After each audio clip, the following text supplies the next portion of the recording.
Today, let's discover some of the most extreme deaths caused by pranks. From a birthday girl who bent over her own cake for the last time, to a woman who got into the trunk of a car not knowing it would lead to a terrifying tragedy. Here are some pranks that ended in shocking deaths. But before we start, if you're new to our channel, make sure to subscribe so you'll always be updated with videos like this. June 17, 2017 in Tulsa, Oklahoma. As night fell, the heat started to subside, so people began to gather while the quiet darkness slowly enveloped the entire neighborhood. Inside a simple house, there was a small kitchen prepared for the birthday celebration. There were streamers hanging on the cabinets and a cake on the counter with candles arranged closely together.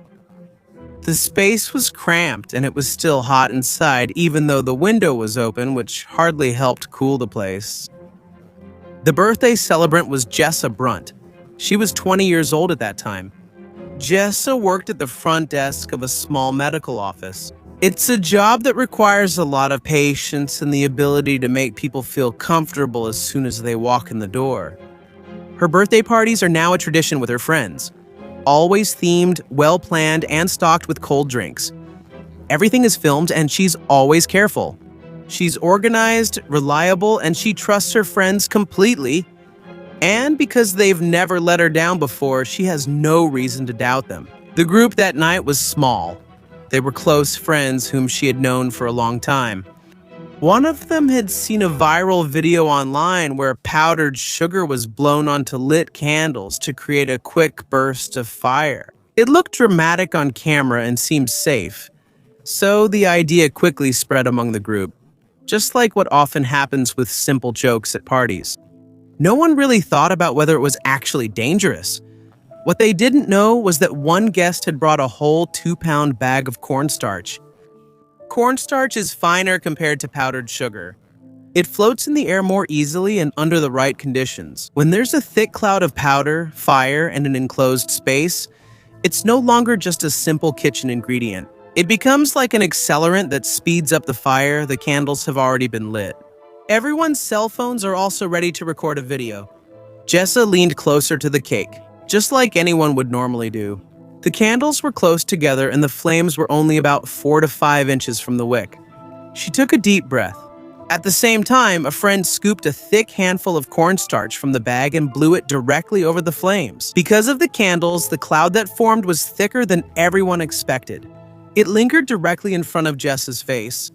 When she blew out the candles, her breath just pushed the cornstarch cloud out while it remained thick and floating in the air. And in an instant, everything ignited. Not only did the cornstarch burn, it actually exploded in the air. In less than a second, the flash fire quickly spread from the candles, traveling back through every particle of the candle in all directions. The fire immediately reached Jessa's face before she could move back. Her hair instantly caught fire. The flames also spread to the front of her clothes. In the middle of the explosion, she accidentally gasped, causing her to inhale the extremely hot air and burning particles straight into her airway. She stepped back and bumped into the counter. Because the kitchen was small, she had nowhere to go. It only took a few seconds before her friends moved, grabbed towels, and poured water to put out the fire. The visible flames quickly disappeared, but the real damage had already been done. When the emergency responders arrived, Jessa was still conscious, but her condition was already very serious. Her breathing could be heard from afar, heavy and hoarse. Each breath made a sound that indicated her airway was already affected from the inside. There were burns on her face, neck, and upper chest. She was immediately rushed to the hospital. According to the medical staff, their findings matched what is called a thermal inhalation injury, damage caused by extremely hot air and byproducts of combustion that were directly inhaled into the lungs, aside from her external burns. This type of injury puts extreme stress on the body. She couldn't survive it and passed away that night. The fire marshal confirmed in their report that the source of the fire was the candles, and the fuel was the floating cloud of cornstarch. The amount of particles, the enclosed space, and Jessa's proximity to the fire created the conditions for what is called a dust flash fire. The person who threw the cornstarch was identified through the video footage obtained and face the appropriate charges in their area. September 3rd, 2016 in Dayton, Ohio. As night falls, the neighborhood gradually returns to its normal rhythm as the sun sets. Inside a residential garage, there's a group of young men who have been together almost the entire afternoon. The garage doors open, letting in the remaining daylight. There are folding chairs and a cooler leaning against one side of the wall. It's just a simple hangout spot. Nothing seems unusual at first glance. Ryan Kest is 22 years old. He works part-time at a local warehouse. It's a physical, shift-based job that leaves him with irregular hours and long periods of free time.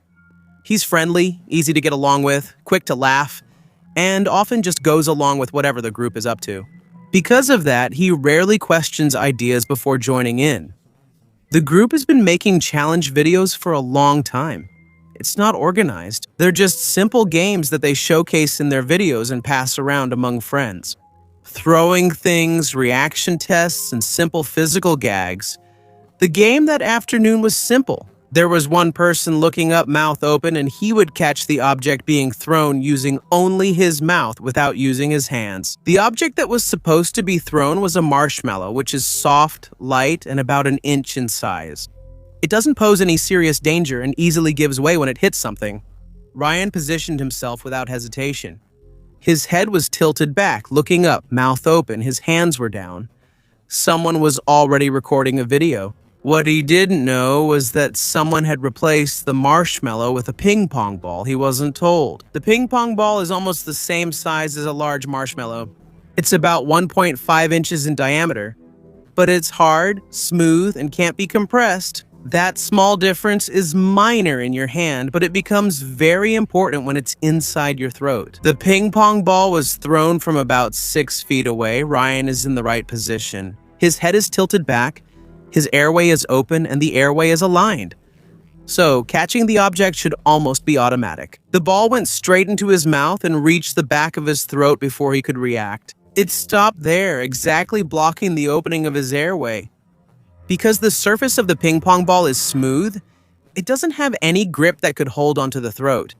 He tried to cough, but the ball itself was blocking it. What came out was just a ragged, stifled sound. His airway was already blocked, and he suddenly stepped back, clearly showing that something was wrong with his condition. The people near him noticed this within just a few seconds. Someone hit his back while he was still standing, trying to dislodge the blockage. But the blows didn't work. He collapsed onto the concrete floor before anyone could provide more effective help. Someone immediately called emergency services. Some also tried to reach into his mouth with their hands, but the ball was already lodged too deep, so they couldn't reach it anymore. The garage was not close to the responders' station either, so it took several more minutes before they arrived. And in that situation, every minute was important. When the emergency responders arrived, Ryan was already unconscious. They immediately cleared the blockage from his airway on the spot, and they retrieved the ping pong ball from the upper part of his throat. But he had been deprived of oxygen for too long, so the damage was irreversible. He was declared dead shortly after that. The medical examiner confirmed that the cause of his death was fatal airway obstruction. The size and smooth surface of the object caused an almost complete closure of the airway that could not be removed by coughing or simple manual removal. His position while playing the game with his head tilted back was also a contributing factor because it provided a direct path to the airway.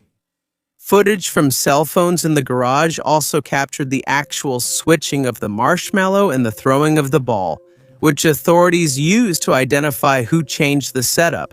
Following this, cases were filed against those involved for reckless actions that led to his death. October 11, 2018 in Gatlinburg, Tennessee. The color of the mountains is gradually changing as autumn sets in.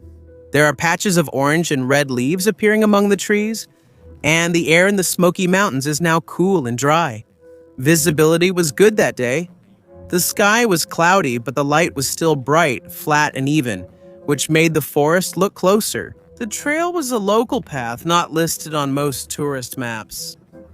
It runs along a ridge before descending into a denser forest.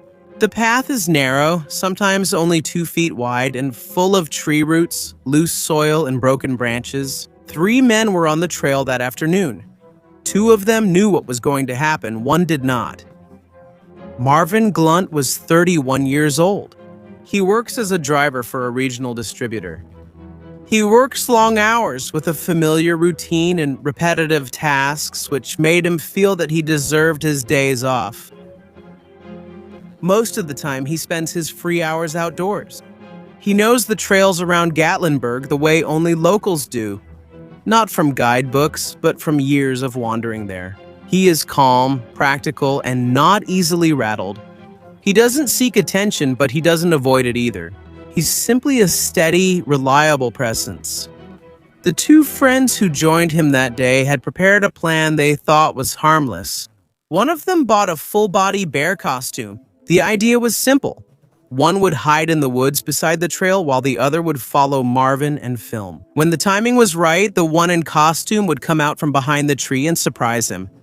They chose the trail. Because of its downhill section and the thick brush that was enough to hide a person, they had already scouted the area. What they didn't consider was the condition of the ground once Marvin started running. Marvin was walking on the trail about 10 feet ahead of his friend who was holding the camera. The path was sloping downward and the ground was uneven, a mix of loose soil and dry leaves.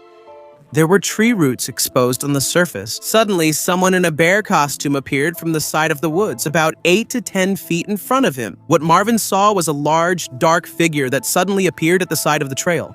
He reacted instantly, without thinking, without assessing. He turned around and ran. But the ground was dangerous. Loose soil over rocks and roots sticking out at uneven intervals. He ran fast, driven by adrenaline, which made his steps even more unstable. In the first few seconds of running, his right foot caught on a root sticking out about 3 inches from the ground. It wasn't noticeable, but it was enough for his foot to get caught in the middle of his quick stride. Because of this, he fell forward at full speed from his downhill run. There was just a broken branch jutting out at the side of the trail. It was about 2 inches thick, sticking up from a broken tree. Its tip was sharp. It wasn't cut, but just broken, so it naturally became sharp. Marvin's chest landed directly on the branch. Because of the strong momentum, his body kept moving forward before he finally slid off to the side. He fell to the ground and never got up again. The severe injury happened instantly, and his 2 friends immediately came to him. The camera was still on. One called emergency services while the other stayed by his side. They did not move him. Access to the area was difficult. The nearest road for vehicles was more than half a mile away, and vehicles couldn't get through the terrain, so the responders had to walk to reach him. When they arrived, Marvin was already unconscious and was declared dead at the scene. According to the official report, the cause of death was penetrating trauma to the torso, which caused internal injury and severe blood loss. The investigators examined the footage they obtained. It showed the entire incident, the scare, the running, and the accident. The video confirmed that the incident was a direct result of the prank that was carried out, and those involved faced the appropriate charges. February 22, 2015 in Mesa, Arizona. After sunset, the air became slightly cooler, and there were almost no people on the streets of the commercial strip. Most of the stores were already closed and the parking lots were almost empty. There was a small fitness center at the end of the strip that was technically closed, but it wasn't completely empty. The staff had access even after hours, a common setup in smaller gyms. Inside, the place was simple. It was an open room with rubber flooring, treadmills on one side, free weights on the other, and a few machines in the middle. Only half of the lights were on, so the whole place had dim but functional lighting. There were 2 people inside. Clara Sply is 28 years old. She works at the facility as a combination of admin and floor support, a role that's more about being present and approachable than technical work. She has been there for over a year, consistent, easy to work with, and always on time. She uses the gym after her shift several times a week. She runs for 30 to 40-minute stretches, then goes home. It's just a routine for her now. That night, she was running on the treadmill at a speed of about 5 miles per hour. She wasn't holding onto the handrails. She was centered on the belt, and her stride was steady. The treadmill was about 2.5 feet away from the wall behind it. And on that wall, there was a metal storage rack attached, industrial style, heavy, with exposed steel edges. It had been there since the gym opened, and no one ever thought that its proximity to the treadmill could be a problem. The only other person inside the building was a coworker. At one point, he positioned himself at the side of the treadmill's control panel, holding a cell phone and recording. Clara knew he was there, but she had no reason to doubt or think that anything was unusual. What happened next lasted less than 5 seconds. Suddenly, not gradually, her coworker increased the treadmill's speed to almost maximum in one abrupt adjustment. The belt under Clara's feet went from a normal jogging pace to almost a sprint instantly. She couldn't keep up with the speed. Within the first second, her feet started to slip. The machine was moving faster than her legs could handle. She lost her balance and her body fell backward, with nothing to catch her from behind. She was pushed off the back of the treadmill. Her body flew about 3 feet, the distance between the machine and the wall. The back of her head hit the protruding steel edge of the storage rack before her whole body finally fell to the floor. The impact was direct and severe at the base of her skull. Because of the combination of the force of the impact and the momentum from the treadmill, she immediately lost consciousness and didn't move anymore. The coworker stopped recording. The treadmill kept running. Only a few minutes passed before emergency services arrived. Clara was found lying unconscious on the floor between the treadmill and the storage rack. She was taken to the hospital where doctors recorded severe blunt force trauma to the back of her skull, consistent with hitting a hard and protruding surface. She was declared dead that night. Investigators examined the scene and the recovered video. The treadmill's internal logs confirmed the sudden increase in speed from about 5 miles per hour to almost maximum within a few seconds. The footage shows the actual increase in speed, the fall, and the impact, clearly one after another. Because of this, there is no doubt about what happened and how it occurred. The coworker was charged with reckless conduct resulting in death. April 9th, 2016 in Lincoln, Minnesota. The night came gray and heavy, just like a typical spring in the area before the weather finally changes. The temperature was in the mid-50s and the streetlights were already on under the thick clouds. It was a quiet residential block. Behind one of the houses, there was a detached garage standing about 20 feet from the main house. Its door was closed, but a thin light escaped from underneath. Inside, 4 young men were there, almost as if nothing had happened.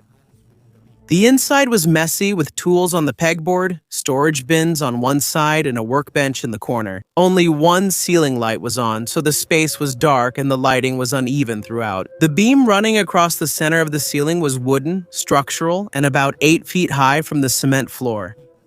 There was a rope tied to it. Dancy Plim is 24 years old. He works in retail, arranging shelves, doing customer-facing shifts, and earning just enough to cover rent and daily expenses. He's easy to get along with, always up for anything, and often goes along with the group's ideas even if they're sometimes risky. Because of this, he's often included in their planned videos. They've been making prank and reaction videos for several months now.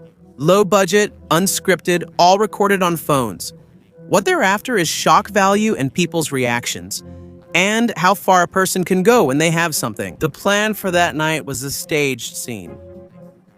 They were going to fake a hanging for the reaction and then reveal that it was just a prank.